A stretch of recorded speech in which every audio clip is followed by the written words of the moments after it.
நான் கட்டுப்படுத்தின மனைவி என்னோட கட்டுப்பாட்டுல தான் இருக்கேன்னு சொல்ற ரவி மோகன் ஏன் இத்தனை வருஷம் வாயை மூடிட்டு இருந்தாரு?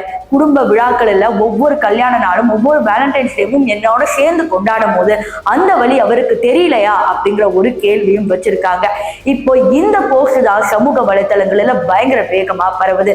இதையும் தாண்டி கடைசியா அவங்க சொல்ல விரும்புவது என்ன அப்படிங்கிற மாதிரி சொல்லியிருக்காங்க. அதாவது இதுக்கப்புறம் இந்த விஷயத்தை பத்தி எனக்கு பேசுறதுக்கு ஒண்ணுமே இல்லை, நான் முன்னாடியே பேசக்கூடாதுன்னு நினைச்சேன், ஆனா என்னோட கௌரவம் இங்க சீர்குலைஞ்சு போயிருக்கு. அவருக்காக என்னோட பட்டப்படிப்பு நான் ஃபாரின்ல படிச்சு நான் எவ்வளவோ மேல முன்னேறி வந்திருக்கணும். ஆனா அவர் நடிக்கிறாரு அப்படிங்கிறதுக்காக என்னோட ஆசை, கனவு, லட்சியம் எல்லாத்தையும் விட்டு அவர் ஒருவருன்னு நம்பி நான் வந்தேன்.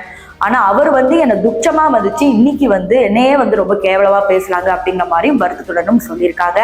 இதையும் தாண்டி வேற என்ன அவங்க ஃபைனலா சொல்லியிருந்தாங்கன்னா, மாமியார் வீட்டுல இவ்வளவு நாள் இருந்தேன், என்னை வீட்டோட மாப்பிள்ளையாவே வச்சிருந்தாங்க அப்படிங்கிற மாதிரி சொன்னாங்க.